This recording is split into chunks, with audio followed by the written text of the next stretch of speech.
कहानी की शुरुआत में हम माइक नाम के लड़के को देखते हैं जो अपनी गर्लफ्रेंड के साथ स्पेन में छुट्टियां मनाने आया था। दोनों वहां खूब एंजॉय करते हैं और माइक ये सब कुछ अपने फोन में रिकॉर्ड कर रहा था क्योंकि आज का दिन उसके लिए बहुत खास है। उसने कैटरीना को शादी के लिए प्रपोज किया, जो देख कैटरीना बहुत खुश होती है और वो उसे शादी के लिए हाँ कह देती है।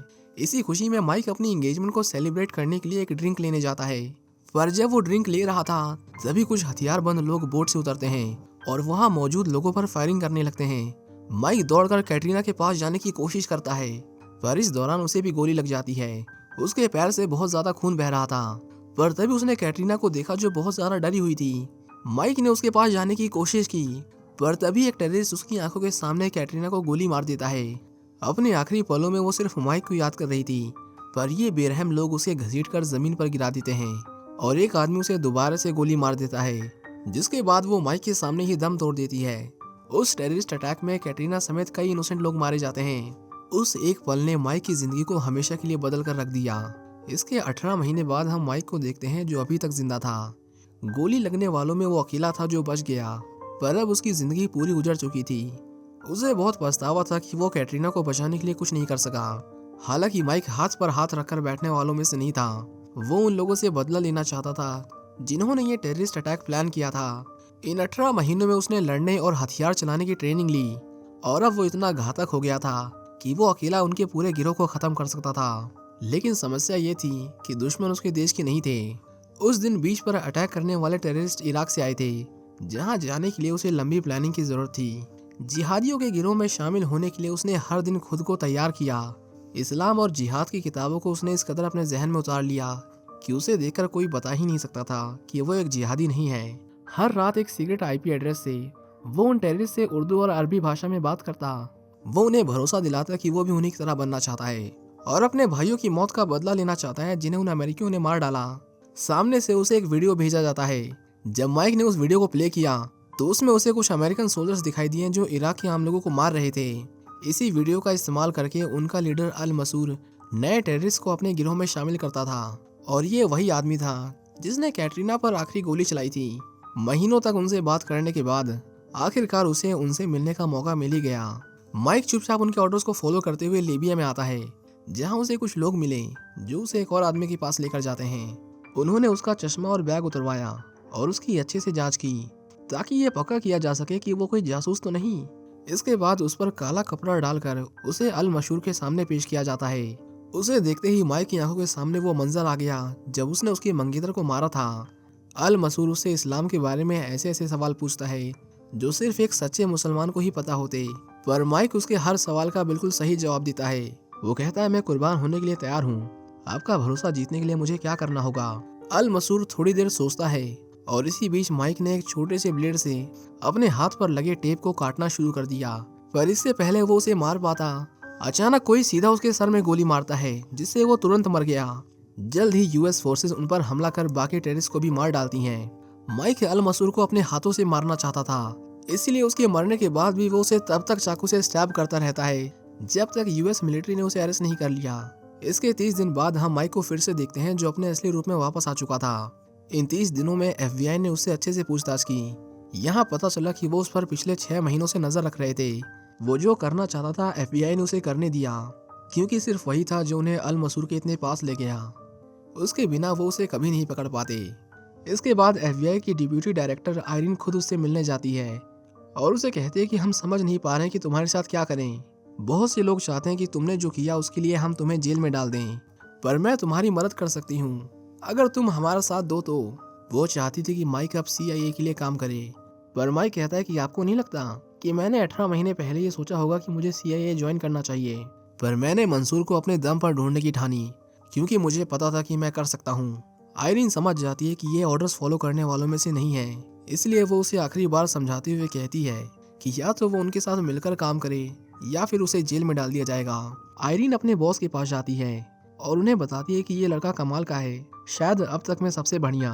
पर उसका बॉस कहता है कि हाँ, तुम मुझे इसके बारे में कई बार बता चुकी हो, पर परेशानी ये है कि ये किसी की नहीं सुनता, सबसे जबान लड़ाता है। हम ऐसे किसी आदमी को अपने मिशन का हिस्सा नहीं बना सकते जो ऑर्डर्स फॉलो नहीं कर सकता। इस पर सेक्शन 8 के तहत मुकदमा ठोको और उसे टेररिज्म के जुर्म में फौरन जेल में डालो पर आयरीन ने अब तक उस पर उम्मीद नहीं आ रही थी। वो इस तरह के टैलेंट को जेल में सड़ने के लिए नहीं छोड़ सकती थी। वो कहती है उस बच्चे के साथ बीच पर जो हुआ उसने उसे पूरी तरह बदल दिया, बदला लेने के लिए ही सही, पर उसने खुद को जिस तरह ट्रेन किया हम वैसी ट्रेनिंग किसी को नहीं दे सकते। उसकी बातें सुनकर डायरेक्टर उसे एक मौका देने को तैयार था, पर उसे टीम में शामिल करना है या नहीं ये उसके हाथ में नहीं था। एक और आदमी है जिसके सामने उसे खुद को साबित करना होगा और वो इसे दूसरा मौका नहीं देगा। इसके बाद हम उस आदमी को देखते हैं जो CIA के सबसे बेस्ट ऑफिसर्स को ट्रेन करता था। इस आदमी का नाम हार्ली है और जब से उसने माइक की प्रोफाइल देखी थी तब से ही वो उसे नापसंद करने लगा था। माइक की आंखों में पट्टी बांधकर उसे शहर से दूर सुनसान जंगलों में ले जाया जाता है जहां उसे उसके अगले मिशन के लिए ट्रेन किया जाना था। अपनी पहली ही मुलाकात में हार्ली माइक से बिल्कुल भी अच्छे से पेश नहीं आता और कहता है, ओए मुझसे नजर मिलाकर बात कर और जब मुझसे बात करोगे तो मुझे सर कहकर बुलाओगे।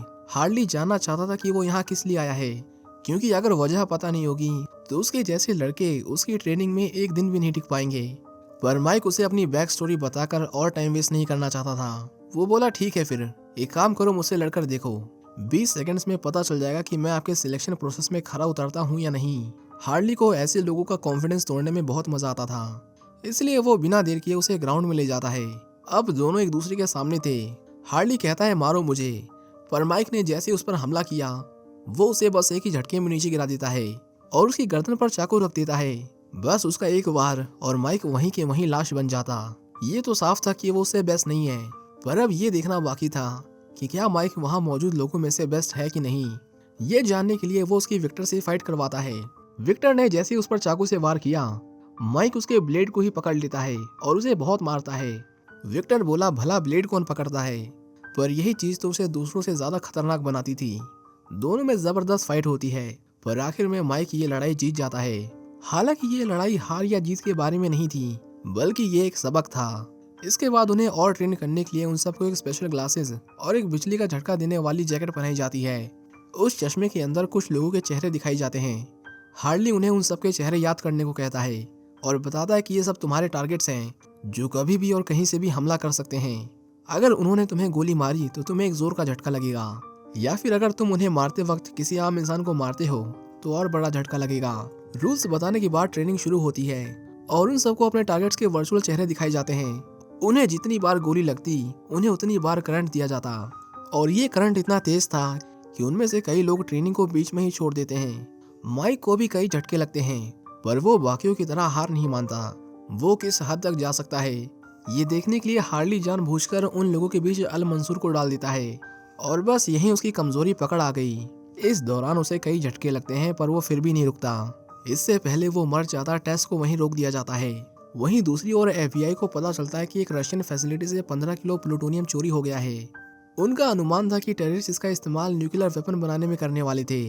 अगर उनके हाथ एक न्यूक्लियर ट्रिगर लगा और एक साइंटिस्ट जो उन्हें आपस में जोड़ सके तो वो कहीं भी एक बड़ा न्यूक्लियर ब्लास्ट कर सकते थे। उन्हें यकीन था कि ये प्लूटोनियम ईरानियन टेररिस्ट के पास जा रहा है, जो नहीं चाहते कि ईरान और अमेरिका के बीच किसी तरह का शांति समझौता हो। और जानकारी के लिए वो लोग ईरानियन एम्बेसी जाते हैं, पर वहां से भी उन्हें कोई मदद नहीं मिलती। इसी बीच पोलैंड में उस चोरी किए गए प्लूटोनियम को बेचने की तैयारी चल रही थी। हम यहाँ एक अमेरिकन आदमी को देखते हैं जो उनसे वो प्लूटोनियम खरीदने आया था, पर उनकी डील पूरी हो पाती उससे पहले ही वहाँ कुछ पुलिस वाले आ जाते हैं। वो उस अमेरिकन को उसकी वैन साइड करने को कहते हैं, पर उसके बोलने के अंदाज से उन्हें उस पर शक हो गया। इसलिए पुलिस ने उसकी वैन की तलाशी लेने की सोची। एक वैन में इतने सारे लोगों को देखकर उन्होंने जल्दी से बैकअप बुलाया, पर तभी वो अमेरिकन उन सभी को मारकर वहाँ से भाग जाता है। गोलियों की आवाज से वहाँ भगदड़ मच जाती है और इसी का फायदा उठाकर वो अमेरिकन प्लूटोनियम लेकर भीड़ में कहीं गायब हो गया। पुलिस ने जब उस जगह की जांच की तो उन्हें वहाँ प्लूटोनियम के ट्रेसेस मिले, जिससे यह साफ हो गया कि चोरी किया गया प्लूटोनियम शूट आउट से पहले यहीं रखा गया था। वो अमेरिकन भागते हुए CCTV में कैप्चर हो गया था, पर उसकी असली पहचान अभी तक सामने नहीं आ पाई थी। जब हार्ली ने उसे न्यूज में देखा तो उसे ये चेहरा कुछ जाना पहचाना लगा। इसके बाद हार्ली आयरन के पास जाता है और उसे वो CCTV फुटेज दिखाते हुए कहता है, गौर से देखो इस चेहरे को, तुम्हें भी ये जाना पहचाना लग रहा है या फिर सिर्फ मुझे ही। पर आयरन उसे कहती है कि नहीं, ये वो नहीं हो सकता।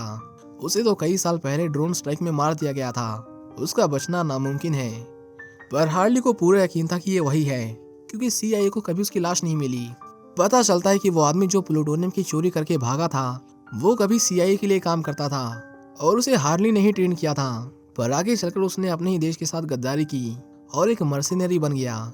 जिन लोगों ने उसे देखा है वो उसे घोस्ट के नाम से जानते हैं, जो सिर्फ और सिर्फ पैसों के लिए काम करता है। हार्ली समझ गया कि अगर ये इन सब में शामिल है तो जरूर कुछ भयानक होने वाला है, इसीलिए उन्हें जल्दी करनी होगी। आयरिन को पता चला कि इस्तानबुल के एक आर्म्स डीलर ने कुछ दिन पहले ही रशिया से एक न्यूक्लियर ट्रिगर खरीदा है।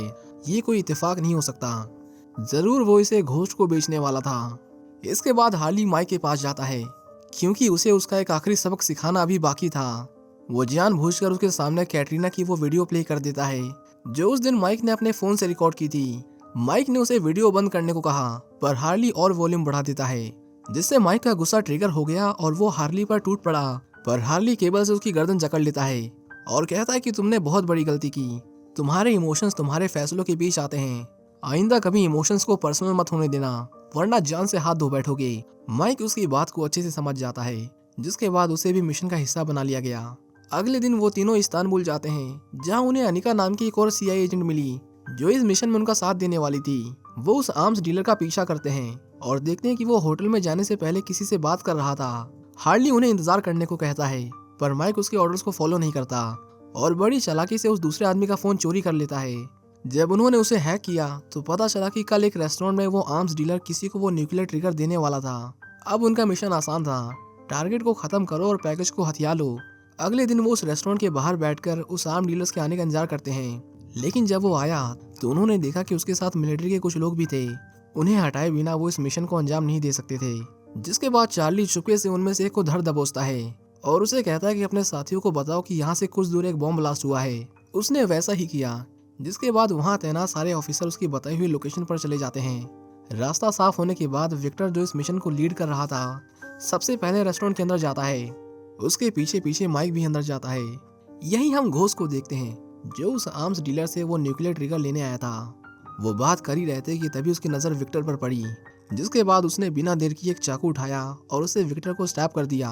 सब इतना जल्दी हुआ कि माइक को कुछ सोचने का मौका ही नहीं मिला।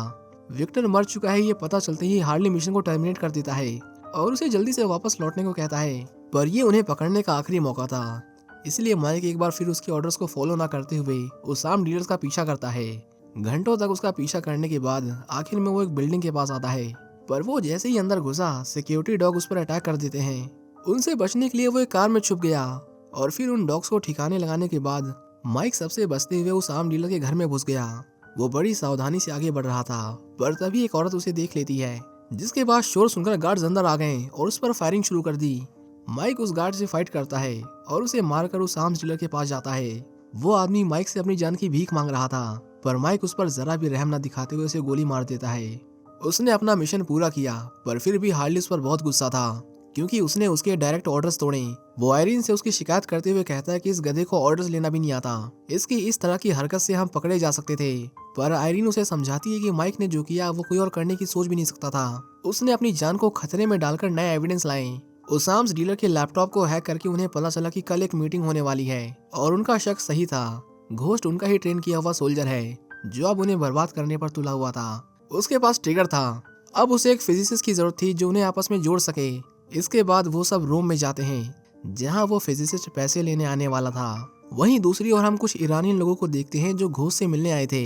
इन लोगों ने ही उसे प्लूटोनियम चोरी करने और उसे जोड़कर न्यूक्लियर बॉम्ब बनाने का काम दिया था ताकि वो अमेरिका में आतंक फैला सके। वो लोग घोस्ट के काम से बहुत इम्प्रेस हुए थे, पर उन्हें क्या पता था कि उसके इरादे कुछ और ही हैं। अगले दिन हार्ली और उसकी टीम एक होटल के बाहर बैठकर उनकी हर हरकत पर कड़ी नजर रख रहे थे। उसका इंतजार करते वक्त माइक हार्ली से विक्टर के बारे में पूछता है, पर वो कहता है विक्टर चला गया, समझो वो इस दुनिया में कभी था ही नहीं। अपने एजेंट्स के लिए उसके दिल में जरा भी हमदर्दी ना देखकर माइक को उस पर बहुत गुस्सा आता है, पर हार्ली उसे समझाता है कि जो फीलिंग तुम महसूस कर रहे हो, जिसे तुम बदला कहते हो, उसे हम गंदगी कहते हैं और ये गंदगी तब अच्छी लगने लगती है जब तुम प्रोफेशनल बनना बंद कर देते हो। इसलिए कभी भी इमोशंस को अपने फैसलों के बीच मत आने देना। अनिका उन्हें बताते हैं कि ट्रांजैक्शन हो गई है, वो फिजिसिस्ट किसी भी वक्त यहाँ से निकलता ही होगा। इसके बाद माइक होटल से बाहर निकलने वाले हर एक आदमी की तस्वीर खींचता है और आखिर में उन्हें वो आदमी मिल गया जिसकी उन्हें तलाश थी। वो जल्दी से उसकी कार का पीछा करते हैं और एक होटल के पास आते हैं जहाँ वो फिजिसिस्ट आज रात रुकने वाला था। उन्होंने उसके बगल में ही कमरा बुक किया और उसकी हर एक हरकत पर नजर रखने लगे। उनका मिशन था उस फिजिसिस्ट को पकड़ना और रास्ते में आने वाली हर अड़चन को खत्म करना। हार्ली उन्हें हर 15 मिनट में अपडेट देने को कहता है वहीं अनिका एक स्विच बोर्ड में एक स्पाई कैमरा लगाती है जिससे वो उसकी हर हरकत पर नजर रख सकते थे।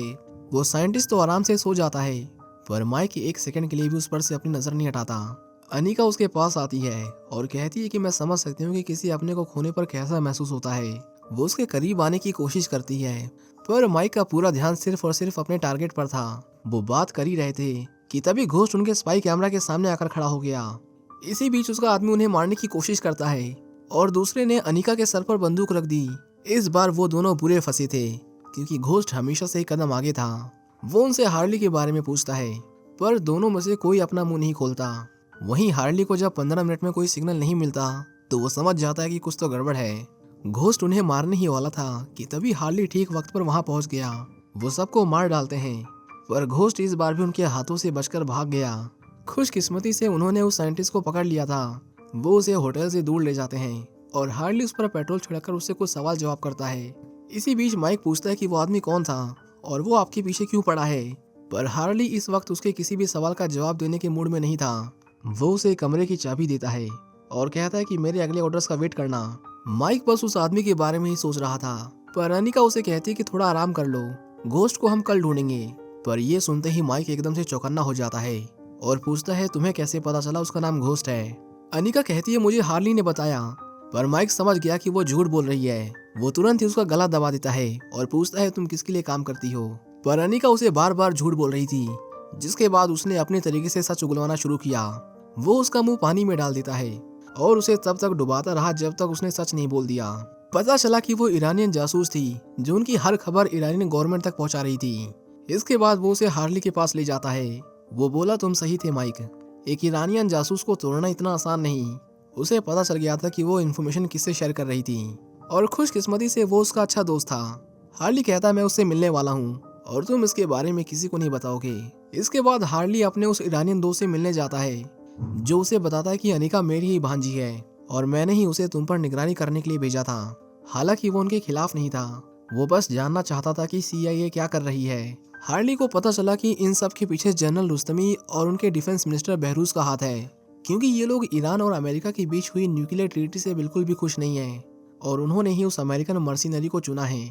अब इससे पहले वो उसे कुछ और बता पाता, घोस्ट जो वहीं पर छुपा था उसे गोली मार देता है जिससे उसकी वहीं मौत हो गई और वो हार्ली को पकड़कर उसे अपने अड्डे पर ले गया जहां वो उसे बहुत टॉर्चर करता है। घोस्ट कहता है तुझे देखकर बहुत अच्छा लग रहा है। वो उसे अपनी पीठ पर बने एक चोटों के निशान दिखाता है जो ईरानियन टेररिस्ट के एक्सट्रीम टॉर्चर की वजह से बने थे।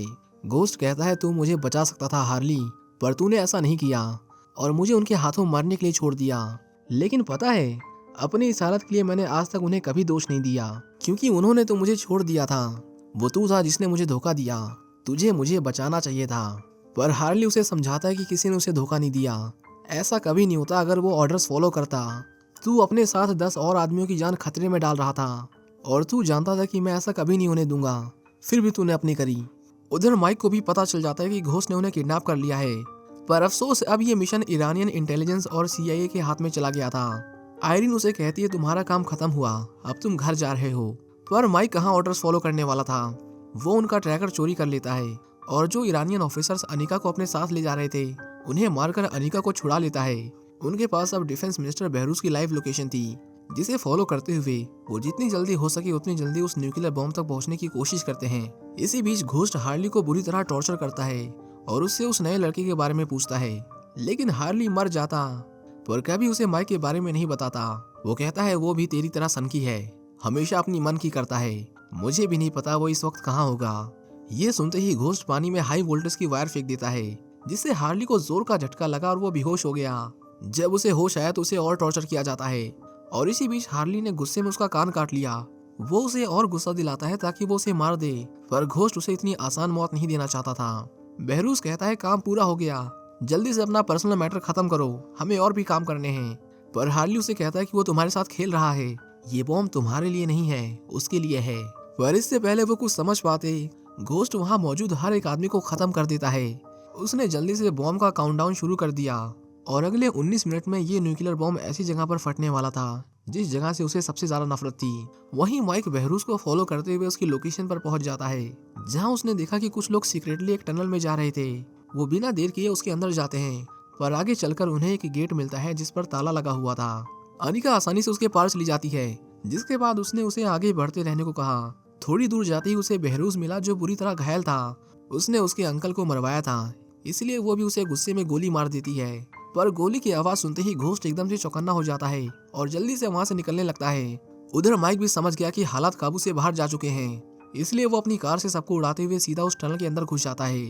हालांकि जल्द उसकी कार एक गैस पाइपलाइन में फंस गई, जिससे बहुत बड़ा धमाका हुआ और CIA को पता चल गया कि वो लोग कहाँ पर हैं। माइक जल्दी से हार्ली के पास जाता है और उन्हें बचा लेता है, पर हार्ली उसे बताता है कि न्यूक्लियर बॉम्ब उसी के पास है, तुम्हें उसे पकड़ना होगा। माइक बिना देर किए घोस्ट का पीछा करता है, पर थोड़ी दूर चलते ही उसे अनिका दिखाई दी जिसे घोस्ट ने पकड़ लिया था। वो बोला गन नीचे रख दो वरना इसे मार दूंगा, पर वो ऐसा करता उससे पहले ही अनिका सुसाइड कर लेती है।